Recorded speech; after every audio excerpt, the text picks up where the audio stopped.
The crisis in the Middle East has its roots over 2,500 years ago. As we have seen, Nebuchadnezzar was used by God to uphold his law and exile Judah to Babylon.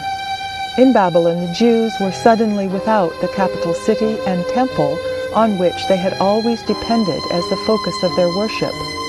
As a result, a class of priests arose in Babylon, called Sophrim or scribes.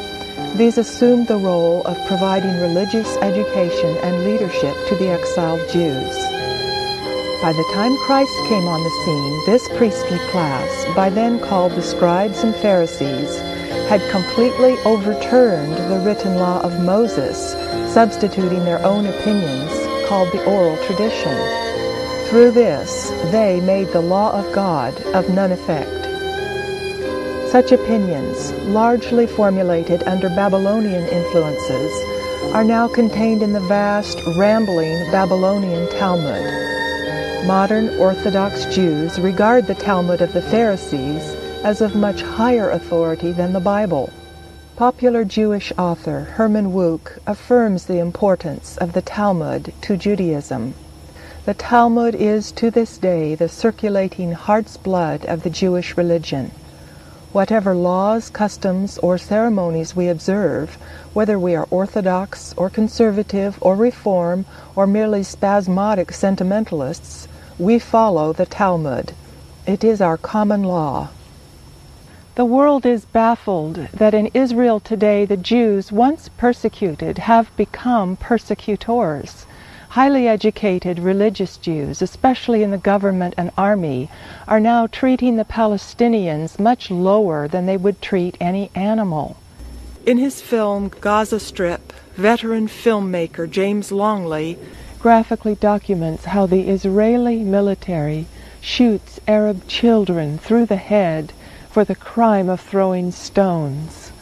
From helicopters, the Israelis drop canisters of debilitating nerve gas on the inhabitants of Gaza. Like the Soviets in Afghanistan, they leave booby-trapped toys on the ground in order to blow up curious children.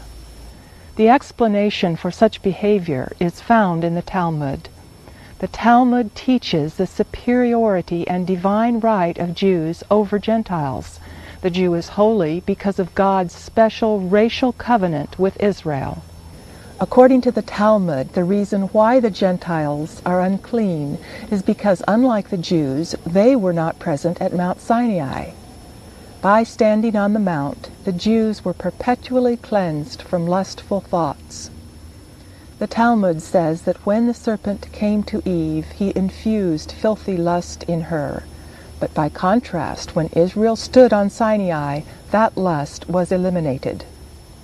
In its article on Gentiles, the authoritative Jewish encyclopedia summarizes the Talmud's view of Jewish moral superiority. The Talmud comments on the untruthfulness of Gentiles and contrasts it with the reputation of the Jew. The remnant of Israel shall not do iniquity nor speak lies, neither shall a deceitful tongue be found in their mouth. Judah ben Eli recommends the daily recital of the benediction, "Blessed be thou who has not made me a goy," or Gentile. The Talmudic writers, this article continues, said that only Israelites are men. Gentiles they classed not as men, but as barbarians. Thus the Pharisees proclaimed that all the congregation of Israel are holy. They are so holy, the Talmud says, that he who smites an Israelite on the cheek is as though he had assaulted the divine presence. The world is shocked at how Israel criminalizes Arab young people, often shooting them down as if they were animals.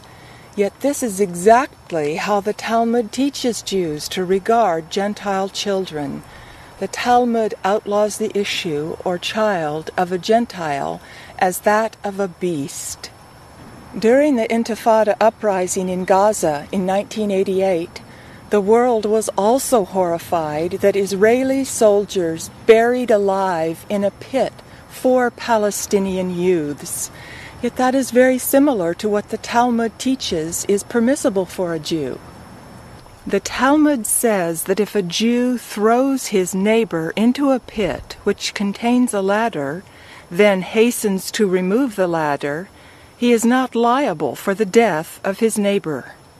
If a Jewish Christian falls into a pit and there was a step in the pit wall, the Jew has the right to scrape it away, condemning the Christian to death. The Jew is also permitted to roll a large stone over the pit opening, guaranteeing his victim does not survive.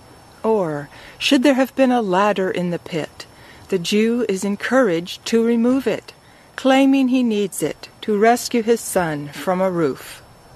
The Talmud's homicidal hatred of Gentiles leaps from its pages. One of the Talmud's most respected rabbis, the great Simeon ben Yochai, is quoted by the Jewish Encyclopedia.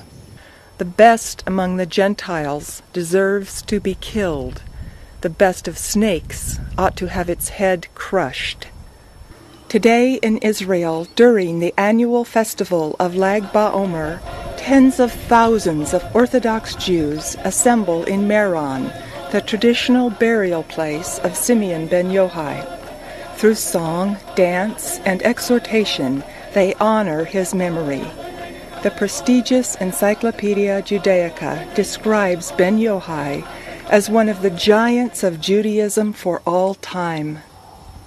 Israel's official policy toward the killing of innocent Arabs has been strikingly similar to Simeon ben Yochai's. In war, when our forces storm the enemy, they are allowed and even enjoined by the Halakha, or Talmudic law, to kill even good civilians, that is, civilians who are ostensibly good. According to the Talmud, those who deny the Torah and the prophets of Israel, the law is that all those should be killed. And those who have the power of life and death should have them killed. And if this cannot be done, they should be led to their death by deceptive methods. The Talmud clearly does more than dehumanize Palestinians. It dehumanizes Jews. The Talmud is the scalpel that makes the Mideast bleed.